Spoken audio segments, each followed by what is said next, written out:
Return to open session of the select board on March 2nd, 2023.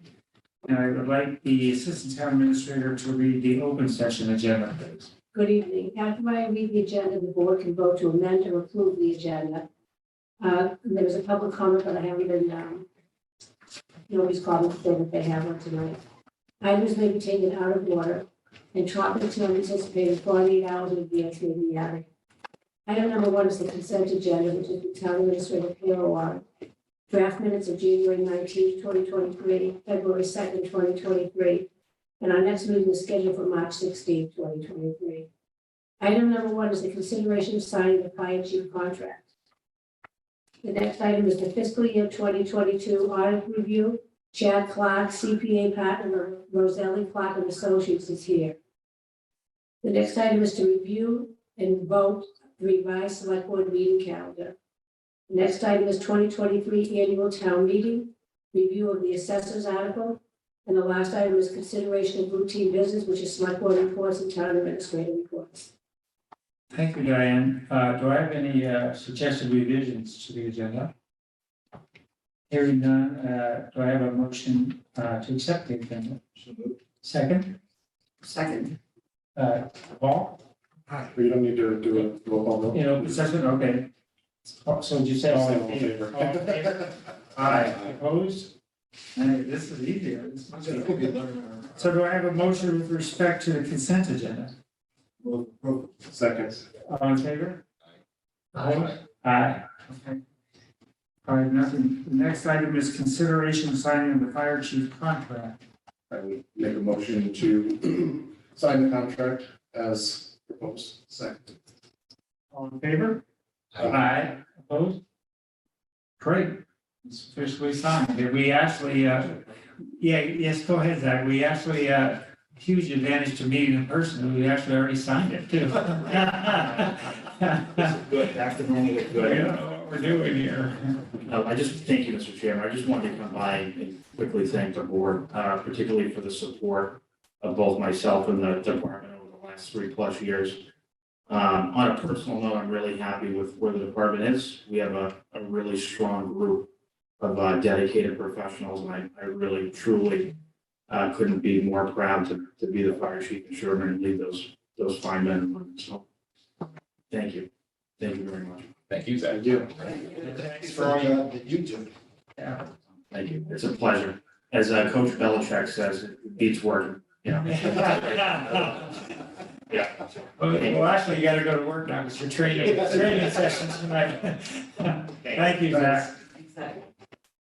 Okay, Chad, I think you're on Zoom there.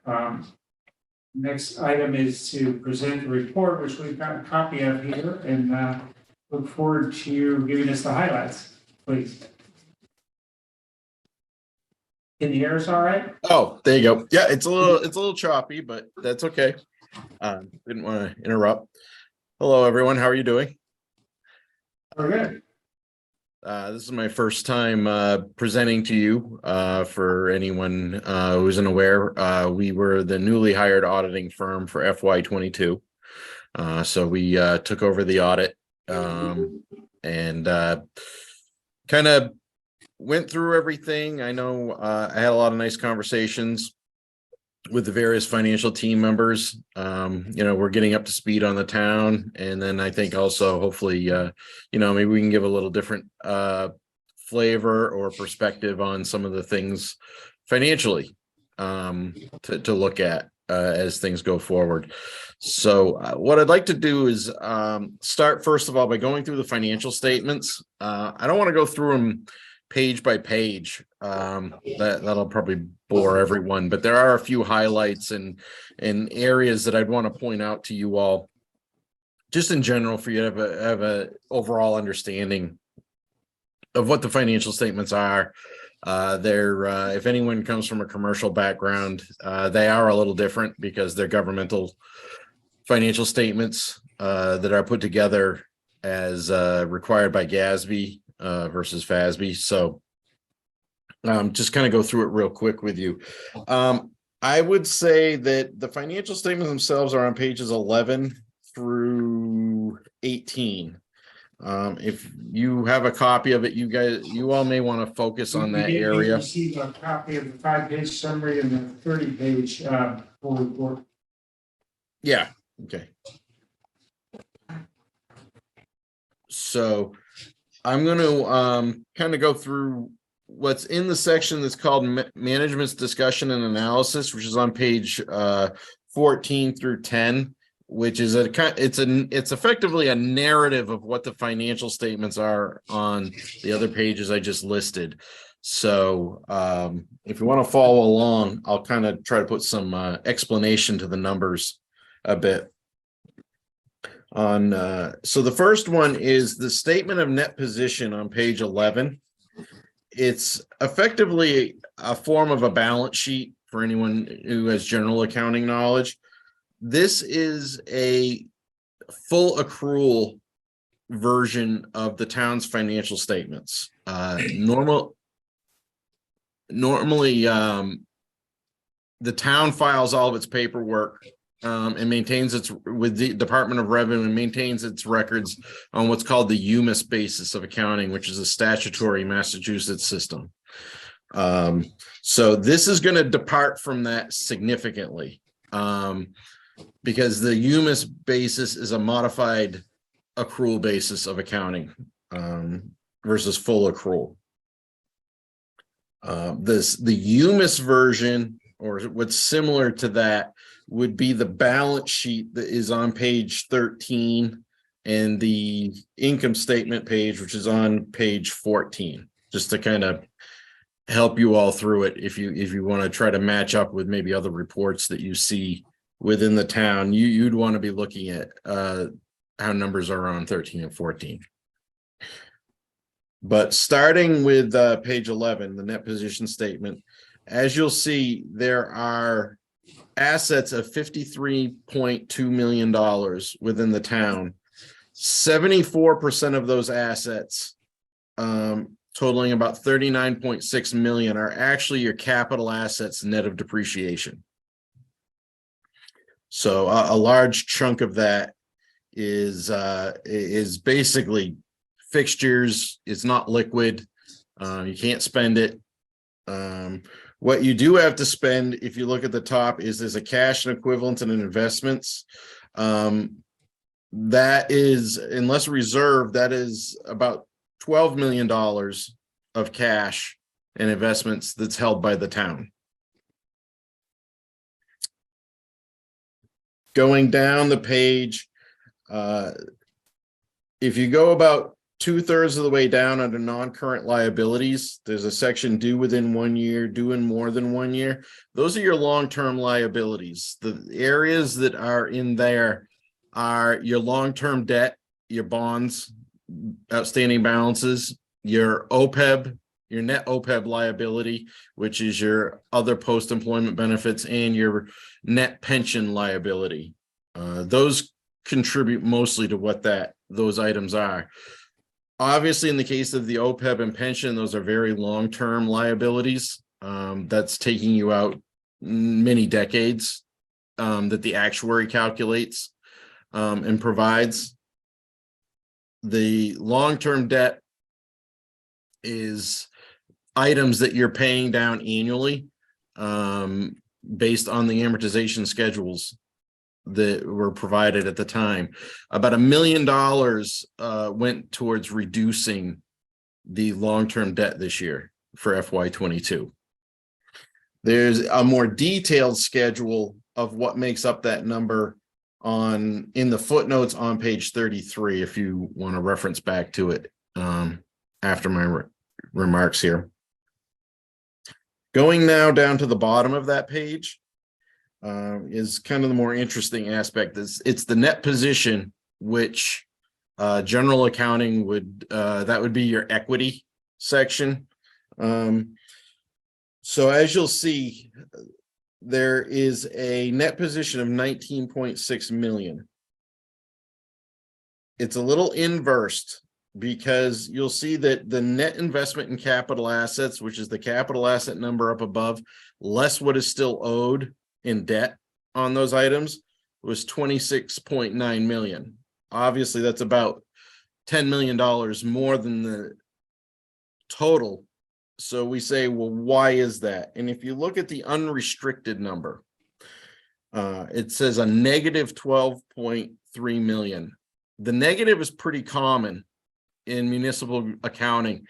And the reason for that is back up under that due in more than 1 year, the 25.5 million. You have a pension liability, net pension liability of 8.6 million and an net OPEB liability of 9.6 million, totaling 18.2 million. That $18.2 million liability is what's causing that unrestricted deficit. If you were to pull those two items out, your unrestricted would actually be a positive 5.9. Can I ask you a quick question, Chad? Can you hear me? Yeah, absolutely. Under that, the item that we typically refer to as free cash, isn't that a sum of some of these positions here, the other specific purposes and the non-expendable permanent funds? Do they add up to free cash? Actually, that is going to be closer to the balance sheet on page 13. You are correct. The free cash numbers does come from some of these numbers on here. That would be a derivative of the general fund balance with the statutory adjustments that the state makes. Yeah, because I think of it as they're equivalent of retained earnings. In other words, Exactly. It's what we've returned from the general fund accumulated over time. Yes. 13, then the unassigned fund balances, that 4199, that's the free cash number, isn't it? That's the base for it, and then they do some adjustments based on the deferred revenue for receivables and any deficits and stuff. But yes, that's where they start. Okay. Thanks. Yep. Going back to page 11 real quickly, just for a second. I just want to point out there's another couple of items: non-expendable permanent funds, which is your traditional trust funds. There's about 200,000 in there. That's your corpus of your trust funds. You can't spend it. And then the non-expendable library trust funds, there's 2.4 million in their investment accounts, which again is corpus that they can't spend. So just going up to the top where I mentioned cash and investments of about 12 million, around 2.7 of it is actually money that can never be spent. It's just there to earn interest and generate funding sources for future periods.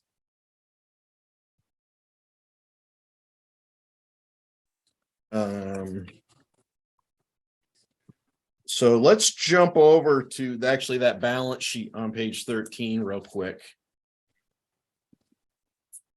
Which page did you say, Chad? It's page 13 of 50, the Okay. financial statements.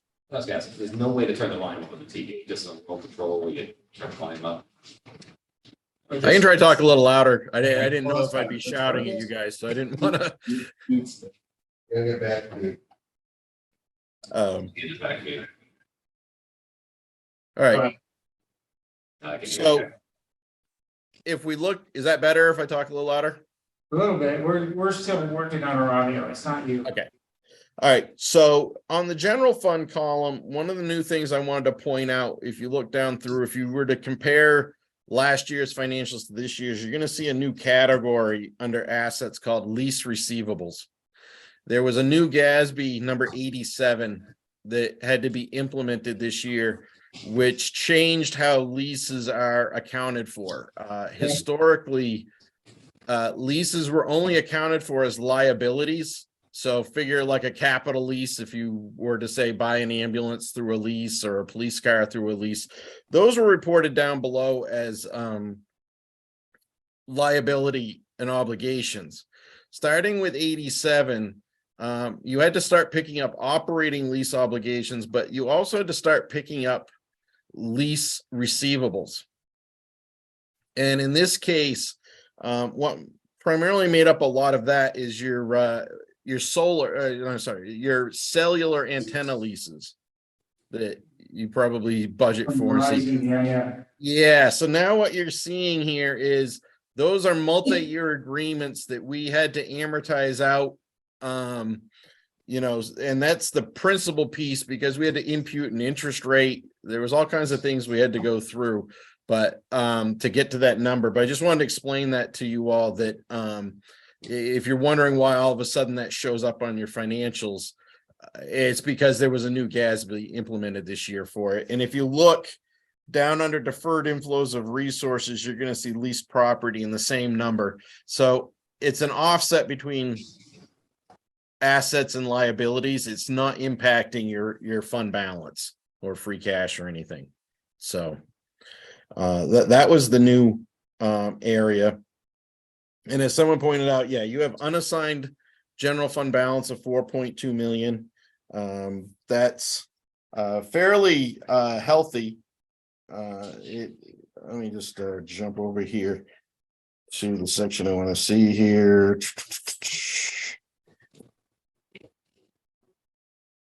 So that represents about 14% of your general fund expenditures for the year. Just to kind of put it into a perspective. So, you have enough saved up, for about a month and a half, 2 months of expenditures to cover. In that number also, I would point out is your about $1 million you have in your various stabilization funds. Under GASB audit reporting, those stabilization funds are under UMIS, put into trust funds. On these financials, they're put in as a fund balance to the general fund for potential spending. The other big numbers on this balance sheet that I just kind of want to explain. If you look in the capital projects, you'll see that there's a very large, almost $5 million negative unassigned fund balance. And the reason that there's a big negative there is if you look right above there under bond anticipation notes, it's 5.3 million. Those bands or bond anticipation notes are short-term debt, meaning they mature in less than a year. A lot of times the town it comes due and they roll it over. Under governmental accounting, short-term debt is reported as a liability, the proceeds, not revenue. So when the town goes and finally bonds these amounts and makes it permanent long-term debt, that long-term debt will be recorded as revenue, which will close out to the fund balance and eliminate that deficit. So as long as that band is staying higher than that deficit, no one should be too worried about where their capital projects are at financially. Makes sense. And any questions? Some Okay. of ours, they probably include, we have some GANs too, which are grant anticipation notes. For example, we're building a new library and we're getting grants from Mass Board of Library Commissioners. So we have a short-term GAN note also. Grant anticipation note as well. Is it reported that way? Should be in there. Maybe it just shows. Yeah, up. I might. Oh, you know what? I think it's under a SAN, a state aid anticipation note. But yes, same concept. You're right. Yeah. Okay. Yep. Yeah, you can see that breakout actually for if you want on page 32. Okay. It'll break out the bands and the SANs at year end that make up the 5.3 million. Yeah. I'm hoping to close that one out soon. Yeah. If you go to page 50, a couple of things I'll point out. So if you're looking at this, you're going to find that in contrast to say a commercial financial statement, your town is putting out 3 balance sheets in these financial statements, 3 effectively income statements, and 1 cash flows, or no cash flows actually in this case. So you might say, well, how does all this work together? Well, the balance sheet on page 13 and page 15 work together. And if you're looking for a bridge or a reconciliation as to what makes up the differences, if you go to page 14, you will see that the top number is the governmental funds balance, which is the total governmental funds fund balance on page 13. And that rolls up into and it kind of shows the different things that roll up into a net position. So like I was saying, one's full accrual, one's modified accrual. The capital assets is the first reconciling item. So on the balance sheet, you'll see there are no capital assets, but over on the net position statement, there is. So there's a number there that explains that to everyone. And then you got the deferreds. Down below, you got your long-term liabilities because long-term bonds are not reported on the balance sheet, but they are reported as a liability on the net position statement. So relative to the balance sheet items, that's on page 14. If you look at page 16, that is a reconciliation of your governmental statement of revenues, expenditures, and changes in fund balance, which we'll talk about in a second, versus the statement of activities, which is the full accrual based version for GASB on page 12. I didn't mean to make that as complicated as it needed to sound, but it basically, if you're looking for why there's differences between the two and what's really making them up, those two schedules on page 14 and 16 will help explain the differences if you want to look through it and see for yourself. The real thing, a couple of things I just want to point out on page 15, which is your governmental funds income statement. And again, these are going to be representative of how you run the town. These are going to be like revenues and expenditures for the general fund based on the budget that is approved. It's worth noting that, as I'm sure you're all aware, the general fund revenues for the town was about 30.5 million last year. 26.9 of that is from property taxes. So the town does rely very heavily on property taxes. That's any kind of real estate tax, residential, commercial, industrial, and personal property taxes to maintain its operations. It doesn't get very much intergovernmental revenue. Only about $2 million is funded by different state agencies and funding within the general fund. So you're very much self-sufficient in that regard. Down under general fund expenditures, I would just point out that by far your largest expense is just under $17 million out of total expenses of 30.5.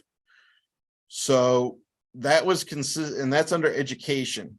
And that's pretty consistent between last year and this year at right about 61% of all the general fund expenditures are funding educational services in the town.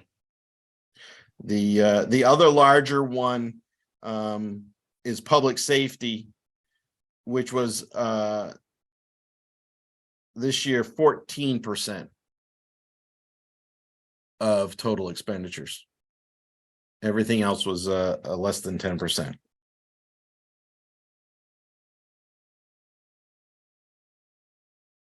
there any questions on this page? I mean, there's a lot of stuff, a lot of numbers, but I don't want to get in too deep beyond what your real interest is. It seems like this is just as close as you get to a cash flow basis, which you would normally see on private industry. Yeah, in fact, this is very close to being a cash basis financial statement. Correct, yeah. There's a few items that are adjusted for, but you are correct. Like property taxes, that's really cash basis revenue. Yeah, With the way it's done under governmental accounting. So you are correct. All right, so the only other number I'm going to highlight real quick is on to page 17. You have one fiduciary fund in the town, and that's for your OPEB trust fund. And for anyone who needs a refresher, the other post-employment benefits trust fund is the money that's being accumulated to pay for retirees' health insurance. And then usually there's a little piece of life insurance and stuff in there after they retire. This is separate from pension. Pension is handled through the county retirement system, but internally the town is responsible for paying out those insurance premiums and covering their retirees. So this is the fund. As of June 30th of 2022, you all had accumulated 2.3 million in that fund. If you flip to the next page, it's the version of the income statement. One of the things I'd point out is the change in net position is as a minus $6,395. That's actually not too bad. It was not a good year. If you look above investment income loss, negative 306,000. That's the stock market doing its thing last year. It was pretty much offset by the fact that the town contributed $300,000 to the fund. So it pretty much washed for the year. What I would say to kind of mitigate this, I apologize. I wasn't the auditor. If you give me just a second, though, I'll bring up last year's. Yeah, that's what I was just gonna say. Last year was a much different picture. Exactly. And that's kind of what I want to point out to everyone is that That's like not- anything with the pension, like the county pension does this all the time and you just don't see it. But yeah, last year there was 477,000 of profit from investment income. So over the 2-year period, you're still up about $170,000 Right. on what's really been a roller coaster 2 years. So you still have an overall gain from all of that. And I did want to point that out just so that everybody's like, wow, why are we doing this? We're losing all this money. Well, you actually made even more the year before. So you're still ahead of the game by doing this. And, hard to predict the stock market, but everything goes up and down and recovers. So at the moment, that's kind of what I was looking to cover for the financial statements. We can definitely circle back around if you want, but did anyone have any more specific questions relative to the numbers? Because I was just going to go over the management letter next after this. Go ahead, Paul. I was, I know you're new this year, and I just wanted to compliment you. This seemed very comprehensive to me, and the explanations were very helpful. All the text and the notes, and the explanations just seemed so thorough and so carefully done. I wanted to thank you and to express my appreciation for this. Oh, thank you. Yeah, I concur. Yeah, okay, so you want to go turn to the management letter now? Yeah, let's jump over the management letter. Yeah. Okay, so I'm going to start on page 2, informational items. The first one, statement on auditing standards, number 115, audit communications.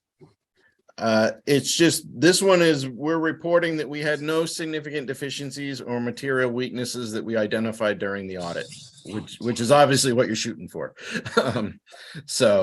There's no real immediate concerns relative to financial accounting or processing or cash handling. What follows is going to be a combination of just some highlights of things to keep in mind, and then just some not significant or material items that we feel the town could look to improve on in the future.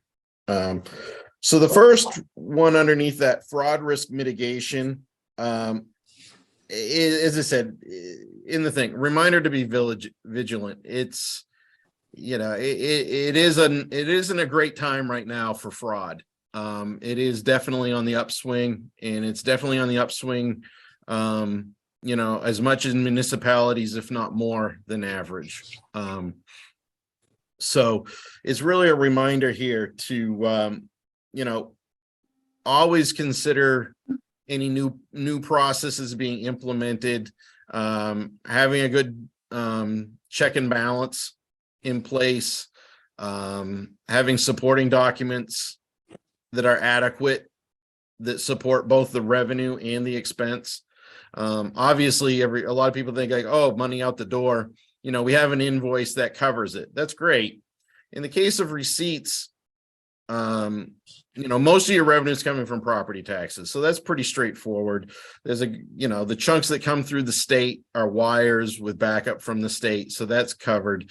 On the departmental side, what we're trying to encourage people to do is, there's a statutory turnover form. It's called the 910 form unofficially, is what it's referred to. And departments, when they turn over money, fill it out and it explains what the receipts are. Back before everybody had computer systems and stuff, it was very commonplace to just write an explanation on the front of it and say, here's how much money we have. And as long as the money matched the form, everybody was happy. The reality is it's only as good as what somebody's writing, if that's the case. But now so many departments have computer systems that track their transactions. So what we're encouraging, like a lot of towns to do is say, hey, have the departments turn over or print out a batch report that supports out of the system how much money they collected that week. Because it's much harder to manipulate a computer system. And if you're also, honestly, you're creating an audit trail if you're manipulating it, so that sooner or later the people will get caught, and then those that come in afterwards to find the fraud can follow along what happens. So, things like that. And then in tandem with that is the network security. A lot of the fraud right now is being perpetuated through email scams, phishing scams. So much training has happened. So much, is being set out there, and yet still people, are getting a random email from someone, spoofing who they really are, meaning faking who they are. They think it's somebody in town, it's not, and they start changing account numbers and, for say direct deposits and things like that. And, like a good offset to that is no employee can send an email asking for a change to their payroll. They have to come in person and do it. We've, especially with the pandemic and even this, I appreciate being able to sit here and do this meeting with you like this, but we've all gotten used to doing everything or so much more electronically. There is still a lot to be said for internal controls, for a face-to-face interaction on certain things. And we just want to make sure that the town keeps those things in mind as it looks to modernize. Any questions on those two things? And in the last paragraph there on the fraud and risk mitigation one, I'll admit it's kind of us making it clear where the line is. Some people are like, oh, how did, sometimes fraud happens, and then like, how'd the auditor not catch it? One of the things we really want to be clear about here is this particular service is a financial statement audit. It is a much different set of procedures than, say, a fraud audit. And it is not designed to specifically catch fraud or to go out of our way to look for fraud. It's designed more to for us to look at transactions, look at processes, and if we see something that might be fraudulent, bring it to your attention. The numbers play out for decades that, to be honest with you, I think it's around 60 to 70% of all fraud is actually caught internally by other employees within the company, because they see everything going on day to day. My team was there about a week. So I just want to kind of make that clear that a lot of fraud mitigation is actually internal controls and processes. And it's worth it to have solid ones. It's a question. I'm gonna- Yeah, we've got a question Yeah, here. the question. Yeah. In your experiences of dealing with municipalities, is there any greater risk for fraud if you have a single individual serving as a tax collector and as a treasurer? That's a common model, or is it better practice to have those as two individuals, or is there any increased risk to having that as one individual? It's actually rare to have them separate. I mean, there's still a number of towns, but by far the majority of them are together as one position or one person handling both titles, let's say, or duties. Where that gets helped is that a lot of times that it's not one person doing all the work. There's usually an assistant. Sometimes there's an assistant treasurer and there's an assistant collector. And then there's the one treasurer collector supervising them. So there's a check and balance in there where, say, an assistant collector is the one who collects the money, deposits the money, all that stuff. It's the treasurer who actually reconciles the bank account, against the records that were turned over. So it's in that scenario, even though it might be the same person with both titles, it's really predicated on a segregation of duties. If you said, one treasurer collector and no one else in the office, yeah, I'm going to say that's a problem from an internal control perspective. But normally I see a lot of towns in Massachusetts that, a combined treasurer collector's office is usually a treasurer collector and 1 to 2 other people working. And then they all just have different tasks and duties. And then you also, either way, you also have whatever they're doing gets turned over to the accounting office, and the accountant checks the amounts against the source documents too. I don't want to put it all on any accountant, because the reality is they're not working in that office and aren't as familiar with the transactions that happen. But it is a check and balance. Okay, thank you. I'm gonna, on the next page, just Question for you, Chad. Oh. Do you ever recommend doing sort of a proactive fraud audit, more of a one to detect or recommend specific practices? we don't really go in and you wouldn't probably do, I've never heard of anyone doing a fraud audit preemptively. What we have done in the past, as separate add-on services is we'll do what we call like departmental reviews. Yeah. And we'll come in for a day or two and we'll really dig in more specifically into, show us exactly how you're doing it. We'll interview different people. How do you do your job? How do you do this? We'll check, like, okay, like if it's like sometimes people have us go to a department and look at it. And so we'll talk to the department about, okay, how are you doing this? And then we'll kind of go back to the treasurer's office and be like, is this what they're really giving you? Because they're saying they're giving it to you, things like that. That's really what I was asking. Yeah, honestly, it hasn't been going on too much as of late because there's so many people that are not around all the time. And, so it's become harder to do, and there's been a lot of other focus, but yes, from time to time, we have gone into some higher risk departments. Most of the ones we've been asked to go into are cash handling departments. Yeah. No, I don't mean to like segregate out any of your departments, in this conversation.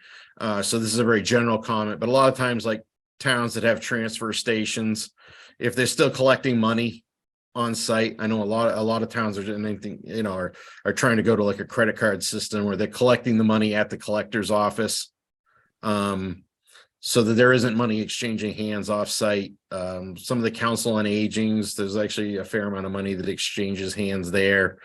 Sometimes people have us look at the police details, for example. because there's money going around through there. Those are really the probably top three that people ask us to look at just for informational purposes. Okay, thank you. On the next page, long-term obligations. This is just kind of a quick summary of where you're at with your OPEB and pension liabilities. So as we kind of noted before, in the second paragraph, it indicates the OPEB has 2.3 million in it. It talks about the losses. Your current unfunded liability is 9.6 million. So right now it's about 80% underfunded. That's not that much. I mean, that's not really that bad. Keeping in mind that OPEB trusts and OPEB liabilities have not been, they've been around for probably about 10 years now, but they're still fairly new concept. A lot of towns didn't have any real mechanism for funding them. As I'm sure if any of you have been around for a while know that it probably took some effort to carve out putting $300,000 into the OPEB trust fund this year. It took some planning and some, and adjusting. What a lot of communities are theoretically planning on doing is the pension liability has been around much longer and is much more funded. And a lot of places are kind of planning on in the next 10 to 15 years being fully funded on pension. So a lot of communities are saying, well, once the pension's funded, it's going to free up a bunch of the budget money for pensions, and then we'll start really going after that OPEB one and funding it more aggressively. So I would just say on the OPEB side, just continue putting some money away. One of the gold stars about Sherborn is you guys have a AAA rating. Part of that isn't because, you've almost got your OPEB funded, because you haven't. What S&P and Moody's is looking at is, do you have a mechanism in place for acknowledging and addressing the fact that this liability exists?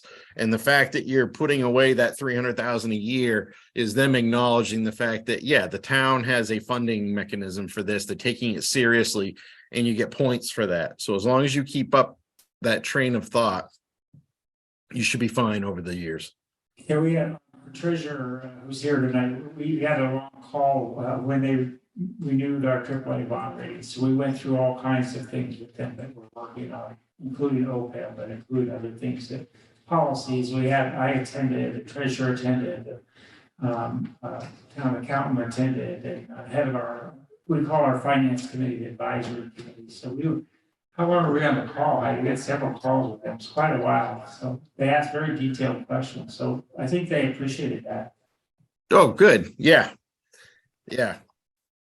Some of that thought process changed a little bit with the interest rates, but still, it's an option. And that's part of it, is just kind of keeping, again, acknowledging it and looking for opportunities to best fund it. The paragraph underneath that, I'll just jump down. It talks about Middlesex County. Obviously, you don't control much of that. They send you a bill, you pay it. But they're about 61% funded right now, which is a little below the state average of 70. So the one thing that we would say probably be ready for is there is a requirement right now to have by a statutory law that all pension systems be funded by 2040. I started doing this about 25 years ago. I think that number was like 2030 or around that time frame. So every time there's a big market crash, somehow that date kind of gets pushed up by the state to help everyone out. But right now it's 2040. So you've got 18 years to cover up about 40% of that liability. So don't be all that. And some of these pension numbers are from the previous December, because they have a December, they lost some money too. So just be prepared that, down the road, that pension assistant may jump up on you. because they may have to start accumulating more funds from you at a faster pace or at a larger amount in order to meet the funding deadline. The investment income, this is just a note that we were telling, like, the interest rates have changed. Some of the treasuries right now are paying almost 5% of in interest. And I'm not sure how long lived that's going to be. That's even outpacing a fair amount of like CDs at banks. But even the CDs at banks right now are paying 2 to 3 times what they were 18 months ago. So everybody kind of took it on the chin on investment income last year with the market losses. They're looking for ways to make it up. We're just highlighting the fact that historically cities and towns haven't directly invested as much in like these T-bills that are yielding 5%. So we're highlighting the fact that there may be some old but new options that make sense for anyone willing to or wanting to look at that. And obviously if they're a T-bill or whatever from the Fed, they're very secure. It's not like you're putting your money at high risk or anything. So it's an option. The next comment on uniform guidance. This is your single audit, your federal grant audit. Most years the town does not have one of these. It only kicks in if you have more than $750,000 of federal grant expenditures in the year. The exception, obviously, one of the exceptions was FY21. And a lot of that had to do with the CARES money and then the various forms of that coming in. What we're into now is the ARPA money, because CARES has pretty much come to an end. ARPA's got a few more years to be spent. And what we're just saying is, you know, if a single audit does incur costs, if ARPA is the one creating this single audit, then you're more than welcome to charge it to the grant. But again, then that's money that could have been spent elsewhere. So what we're saying is with some financial management, the town can still accomplish its grant tasks, but if it keeps the expenditures under 750,000, it precludes the need for us to do a compliance audit on your federal grants. So, you know. Be confident at this point. Yeah, go ahead, Paul. Because when we were talking about the ARPA funds a year or two ago, there was a proposal to spend like a quarter of it or a third of it each year and spread it out over a number of years, as opposed to trying to do them all at once. If we do them all at once, we have like 1.2 million of ARPA funds. Exactly. And then that would be over the 750 and trigger. Right, then we would be triggering this additional cost, which would take away money from programs that we could be funding with the ARPA funds. So it does make sense to kind of do it in phases, if you will, rather than try to spend all our ARPA funds upfront.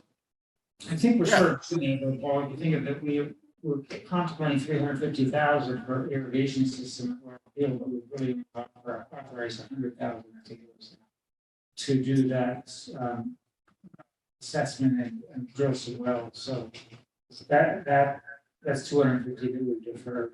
Yep. Right there. Yep. So I think there's several that may be by happenstance rather than by design, but I think we've effectively done that. But we can certainly look at it. I'm trying to elevate the discussion too. Yeah. Remind us all when we're discussing future expenditures to take a look at what else have we approved that's going to be spent in that year. Yeah. We're already spending from prior approvals 700,000 in that year. Yeah. We may want to defer something until next year. Yeah. And even in the past year, we've had multiple smaller grants Yeah. that could add up without us realizing. Yes. Yeah. Correct. Yeah, and again, I would just remind you, it's not obligated. You all can feel free to obligate what you want. It's what you spend. So a lot of it comes down to contractor timing. If it's a construction project, how fast they get the materials in, the people in. And that leads actually to another real quick thing that we just want to give people as a reminder. So you have through FY26 to spend ARPA money, but the real date that's important is you only can obligate the money through December 31st, 2024. Meaning all of your ARPA money has to be earmarked or obligated for a project.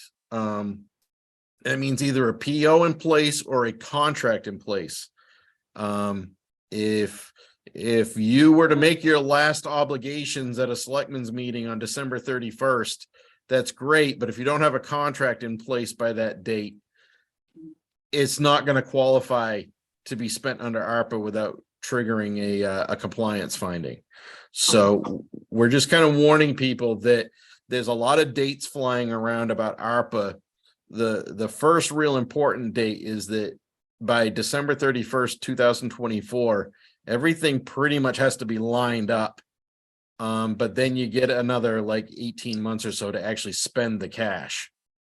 And the other thing about the December 31st, 24 date is, and I don't know off the top of my head if you're using any of the money this way, but some communities are, like they're bringing in, say, an ARPA person to kind of manage it all and help out. Well, in the case of payroll, obligated in the case of payroll means actually worked. So there gets to be a problem here where if you hire someone to manage an ARPA grant through FY26, ARPA itself can only fund the payroll through their hours worked December 31st, 24. The town would have to find another funding source to go the next 18 to 24 months. And why that's a little weird and important is the December date is not a fiscal year date. It's a calendar year date.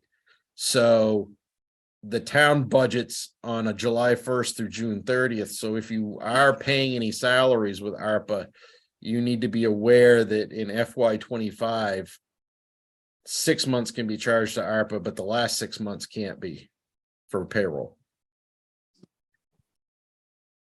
Just- Okay, thank you. I think we should kind of move on. Yeah, I am too. Yeah, I think we'll go on. We have probably about 5 to 10 minutes at most. Okay. So, Yep. No, I'll make it real quick here now. The next few things.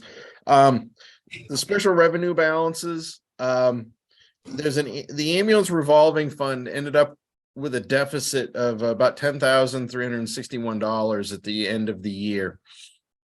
I believe there was a larger transaction that happened, and it kind of, the whole thing got out of hand a little bit.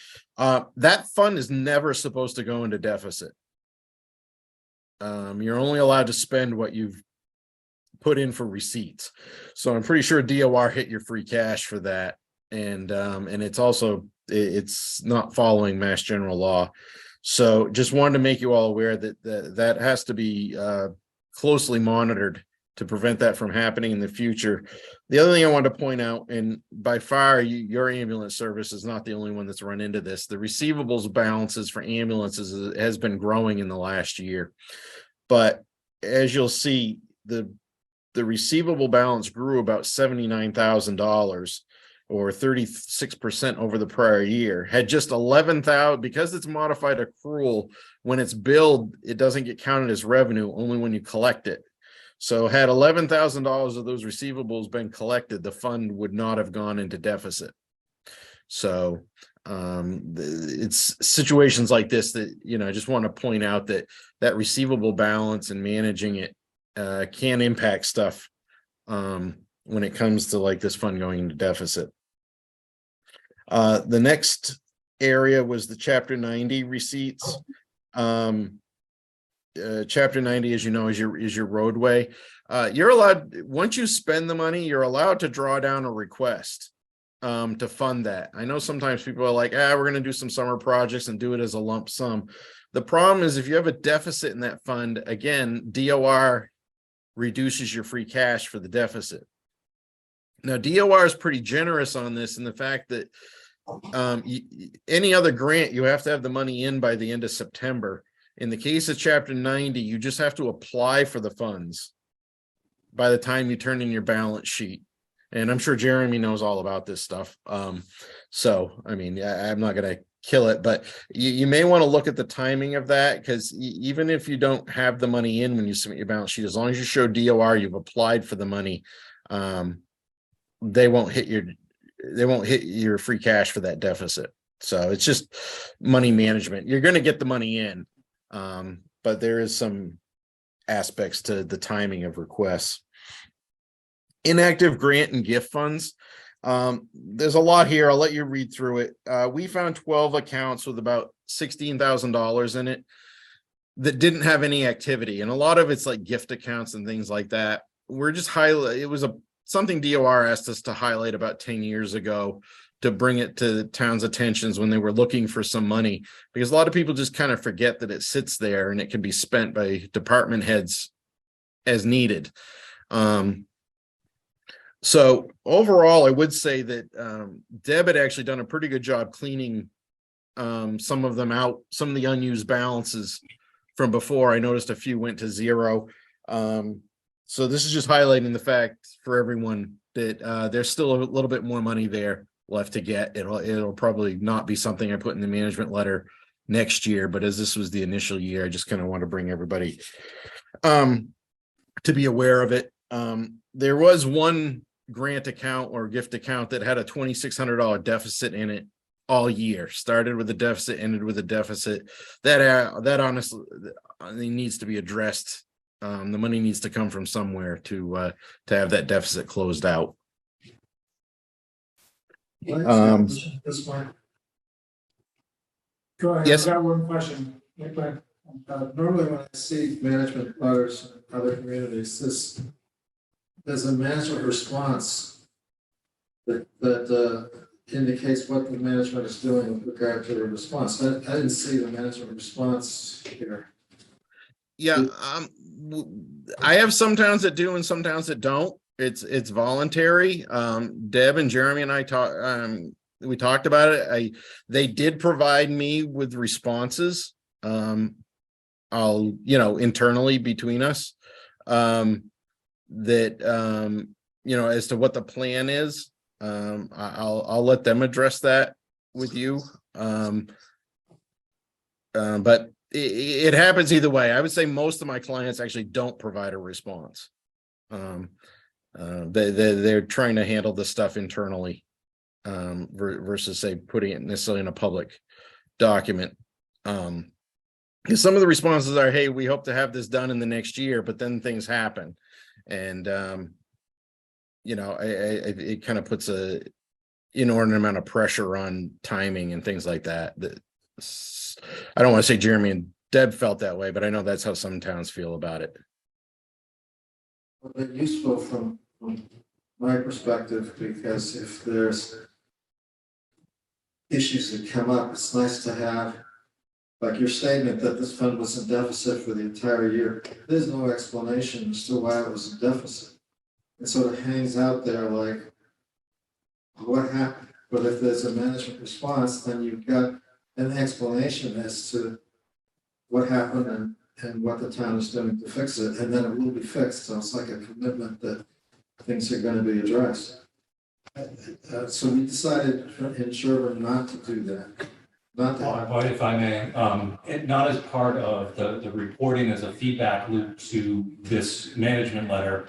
However, Deb, Heidi and I did meet and discuss the management letter, and Deb followed up and summarized, our response or our plan of attack in a memo that is available. We'll make sure we forward it to the select board. Yeah, I think I like that approach actually, because it may take a while to come up with a plan. In other words, if you wanted to have that done by the time they issue this report, you may not have had a chance to determine the best approach. Well, I'm glad that was going to be done. Yeah. We'd very much like to see. Yeah, we've already prepared that memo and we'll forward it on to you. Yeah, that would be great. Excellent, thank you. Yeah. Just the last page, because I know you all have to get going. The first one under cash reporting, I want to make one thing really clear. We didn't have problems with cash. there was just a perspective relative to the DOR reporting where the numbers put on the DOR reporting were actually the bank statement balances versus the treasurer's cash book balances. So we were just clarifying which set of balances should be on the DOR report. There wasn't anything wrong with your cash. It was just the wrong set of numbers were reported. And so we were just highlighting to change that. Under the receivable reporting, we had a couple of things where there was a timing difference between some adjustments that the treasurer and accountant were making to the books. One recorded it at the end of the fiscal year, one recorded at the beginning of the next fiscal year. So it created a variance in the receivable balances on the reconciliation. We're just including this to say, hey, in the future, that's great that you're making the adjustments. Just please be sure to do it all in the same time. They're in the same fiscal year. And then the final one is, I know you've had some turnover in the treasurer's office. There is a tax foreclosures and possessions tracking sheet for the balance of those. But from what anyone can tell, it looks like it may not have really been updated for about 10 years. So I know that that's a project for someone to go through and figure out what's been foreclosed on by the town, what the town still owns, what the town sold. And I know that goal is to have that cleaned up for the end of FY23, I believe, if possible. But you know, that I think is just kind of a matter of transitioning a position and allowing the treasurer time to kind of get up to speed on everything. But that finishes it for me. I don't, as I said, if there's any other questions, I'm more than happy to answer them. No, I think we're good. We do have a tight time. Yeah. Our town caucus tonight also doing voting tradition. So but it was an excellent report. I echo what Paul said earlier. I think it's very thorough and very understandable. I think your team did a great job. Thank you. You want to add? All right. Thanks, Jack. Appreciate it. Yeah, Thank you. Have a good night, everyone. You too. Bye. Okay, we're gonna move on to the next agenda item, which is, Diane gave us the new agenda. I did, What we yes. did is we did Eric's implementation. We're gonna move to the different weeks where we're doing every other week. So we have a, Correct. Back Yeah. to this hall. correct. The only thing we did is we added a meeting on the 30th because we're doing, our Verizon license, we agreed this morning, we're gonna accept the terms that Verizon came back with. We've been iterating for several rounds, and technically the license, we extended it 60 days in January, expires the end of March, so March 30th, we're gonna discuss it, and also, no, we're discussing it on March 16th, and then we're gonna have the public hearing on the 30th to approve it, and then we'll have a select board meeting briefed on the 30th to finalize it after the hearing, I believe it. So, we've reached an agreement for a 5-year deal with Verizon cable deal, but they want a 3-year out. So they've accelerated, we have to negotiate, we have to accelerate some of the payments, they've been given some of the capital money front end loaded. We're actually going to get 2/3 of it in the first year, I think. So the 6 in the other 2 years, so along that line, so we can get 24,000 or so in the first year, and 12,000 each in the next 2 years. So we had to schedule that as a special session on the 30th.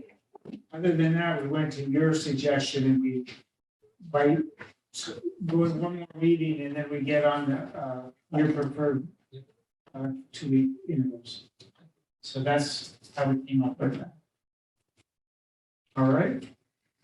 So annual town meeting assessors article, I know, Eric, you worked on that a lot, and you and I both attended advisory where you discussed it last night. You want to give them a quick recap? Yes, as we discussed before, I work with Nancy Hess. I've also worked with Wendy and town council, and we came up with the language that is submitted to you in your background material here. Council recommended this the amendment to the general bylaws, chapter 3, section 11, with the text as that's in the background material here. I don't think I need to read it out loud, but it's right there. We kind of get it. The one changes is with all the back and forth there were with this, something got accidentally dropped in here. Under item number 4 in your text, it says be able to demonstrate a strong background in finance, real estate appraisal, and municipal government. would like to reinsert the term law between the word finance and real estate. Exactly. Yeah, you go You ahead. stole my whole. There it is. It was in there originally, and I don't know when it got dropped, it wasn't intentional, I went back and kind of looked at, the different things, I think it's just of all the editing and working out and stuff like that, just, it was friendly fire, so I'd like to reinsert that. And, I'm here, Nancy's here, if anyone has any questions on this, or, There's one other little change I want to make. This is just a technical legal change. In the language, it proposes that the town bylaw is going to supersede all general or special laws. And it's just a matter of law, you cannot, town bylaw cannot do that. So I wanted to strike the words any general, special law, or, so it would read, notwithstanding any bylaw to the contrary. And then go on with the rest of it. so strike the word any general or special law. Well, it's the same word any, but general or special law. This is just a legal point, it's a technical point. We, the town of Sherborn, can't override the general court. Take out general or special law. Yeah. That could work. And define the or. Notwithstanding any bylaw to the contrary. Yes. So those are my two changes. Well, one, I got already accepted. They're actually related, we had to have the law person to tell us. Yeah. We couldn't, override the law. I dropped out of the advisory meeting last night because I realized we had. Yeah, I know you did. And You so came back though afterwards. I did, yes. But the discussion was still going hot and strong Yes, as to whether a resident should be included yes. in the, and what was there a consensus reached in the end? No, there seemed to be some split amongst advisory and interested, and when I stepped away, they basically were saying, that, just be further discussion at the actual hearing. Yeah, they usually don't vote, right, they don't vote until. Right, but your sense of advisory was that advisory was split as well. Yeah, it could go either way, if you're interested in the same, Yeah. I mean, it's interesting, they didn't think it increased accountability, and they said there might be a conflict, if someone as a resident, when a neighbor wants a break on taxes, but to some extent, then might as well outsource every single board that there is, including this board. You know what I mean, if you're worried about being in conflict with your neighbor, how about the ZBA, how about the Board of Health? Especially the Board of Health, which is much more controversial kind of determinations than assessing. You know what I mean? And did they have any example in history of where we have a 3-member board, they're all residents, have conflicts been documented in the past? I don't know, but I do know in Sherborn, on a 350-year history, I don't know of an example where the assessors, did something inappropriate or had that conflict. I think really, the drive toward outsourcing it is, interest and also qualifications, you get 3 highly qualified people and so on like that. So I kind of went to one extreme, and it's the way to kind of strike a balance with it. I get it that it might actually be hard to get 3 professionals from one small community like Sherborn. I do certainly get that. I do think you can get 1. I think that's okay. And if you can't, there's provisions in here. That's why this article actually has assessment, has qualifications, has expertise, and even has an element which says if you can't find one. So in that sense, I think it kind of covers all bases. That's why I support it. I totally agree, I support it too, I thought it was just right. But anyway, And discussion. At advisory. Did they also discuss the treasurer collector article? Because I know I couldn't go because I had a teacher contract negotiation. We did. Yeah, I sat and listened to it. Yeah. Yeah, I listened to that one too, and I think I didn't articulate it very well, but what I was trying to ask was that when the conundrum of what to do about treasurer collector is presented, we need to see the whole structure, not just this one position. Because as your auditor correctly said, Yeah. having a combined position doesn't mean that they're doing all the work of both. It's just an overview position. And that changes it considerably. And I think that was a confusion in the discussion to some degree. I find myself torn on that one there, because we have successfully done this, certain model, but the combined model is so prevalent and so common throughout all the other communities, it's hard to deny. I mean, I know it got brought up last time that, Sherman has remained this way largely because there was some inappropriate, there actually was some embezzlement and actually, I mentioned, I can say it now, I usually don't say it, but there was a suicide as a result of it. The next treasurer after that was my mother, I have a little bit of bias with this, who went on to become the first treasurer collector combined with Southborough, when they actually combined, she became the very first. Yeah. Came back here and became the collector as well, so I have some history to it. I find myself split with it. I might bias the combined, I don't know yet. I mean, but whichever way you go, it's important for everybody to see the entire structure.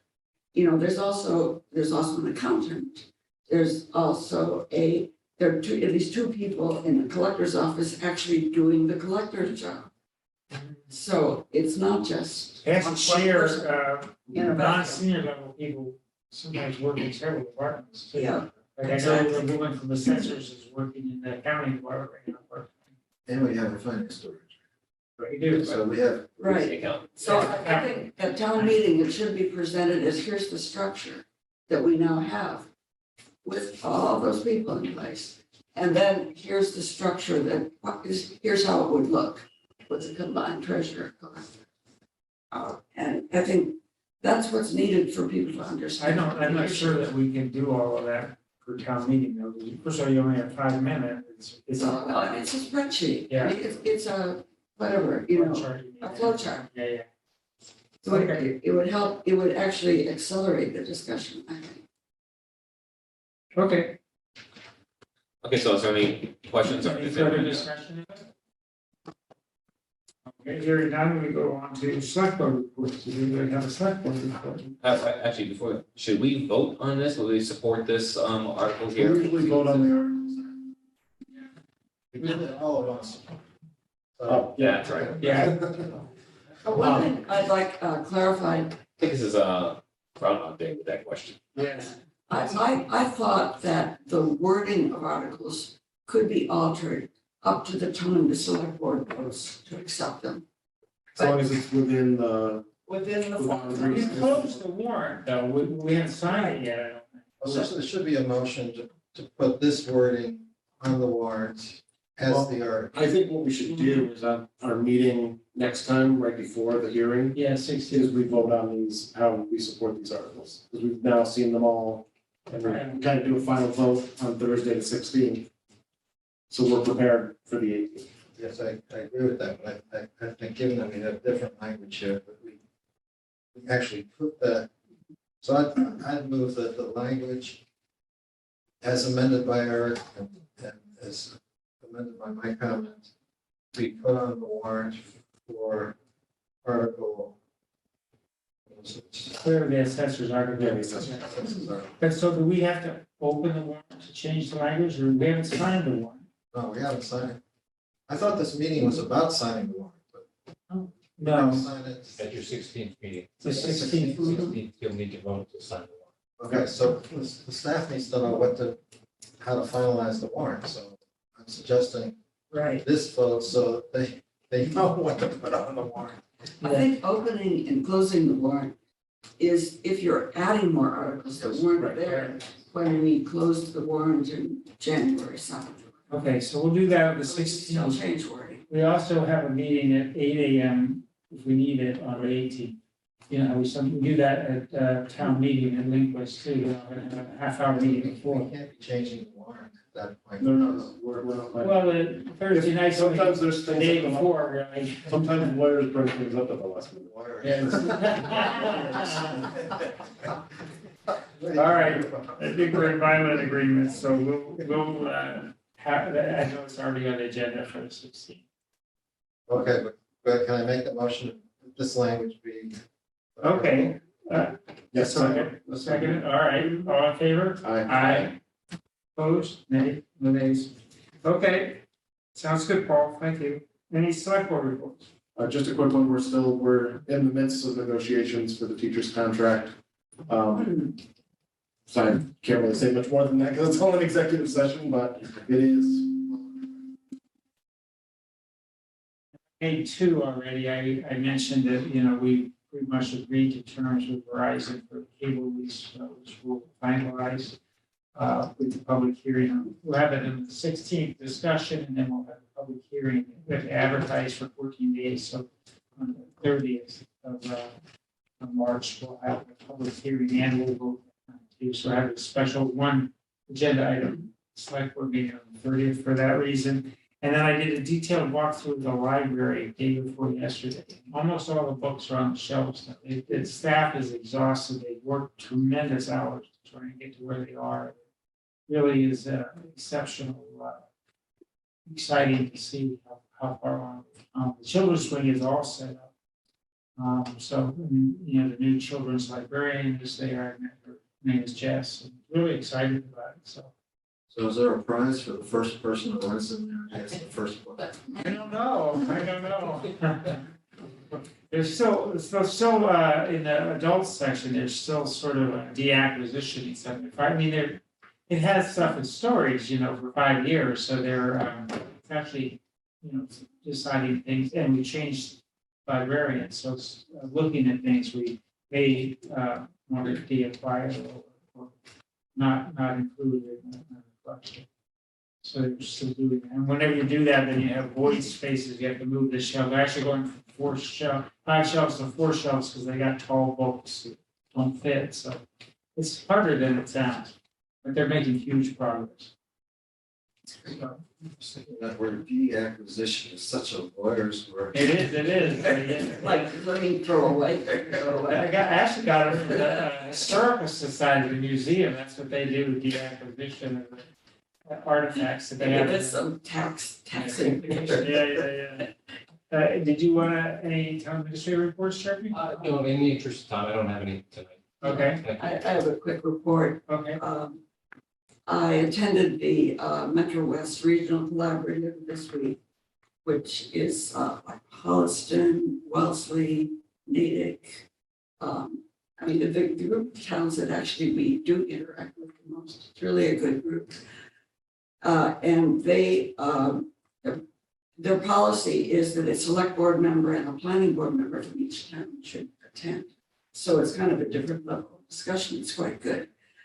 And what I took away was that all the towns in the group are struggling with their hybrid meetings. And all the towns in the group are struggling with their, with coming up with a ground mounted solar bylaw, because they're also being, you know, I shouldn't say inundated, but they have a lot of new solar developers coming in. And after the meeting, I was contacted by the Holliston Select Board member that was there, who wants to get together with Sherborn on a select board to select board basis and look for possible opportunities for sharing of staff, sharing of functions. So I've emailed back and forth with her a couple of times, and I think it's worth looking into. Right now, they are contemplating creating a position for economic development coordinator. And I told her, you know, we don't have that on our drawing board, but, you know, it'd be interesting to talk. So I think it's a good group, and I'm glad we joined. Can I just follow up on one thing you said? You said they were talking about the hybrid meetings and remote meetings and stuff like that. Mhm. The statute that authorizes all of that expires March 31st. We're working to extend that for 2 years to 2025. So there is a process that is underway. There's a bill that's been written. It's presumably going to be voted on sometime this week. And we'll be able to continue to have kind of meetings that we've had in the past. That's good. You know, there was a discussion about that also that I forgot to mention. Apparently, there is some talk of making hybrid meetings over the longer term after the 2025 date is passed, of making hybrid meetings required. That is, you could, if you have an open meeting, it has to be in person and online. And there's a lot of resistance against that because technically it's difficult. And all the towns there were saying, we don't want to be forced. We want to have the choice to do it if it works for us. At the next meeting, maybe we could give them some good feedback. Well,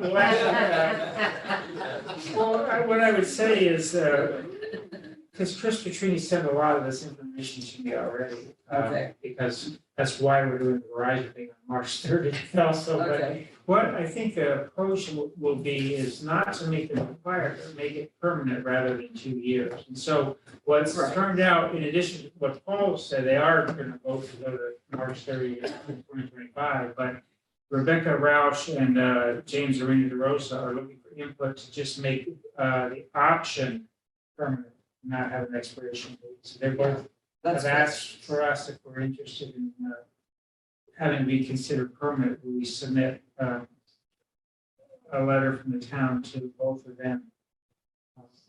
Also, there's a grant program, so you should tell also, there's a grant program that will give them the kind of equipment they need to do hybrid meetings.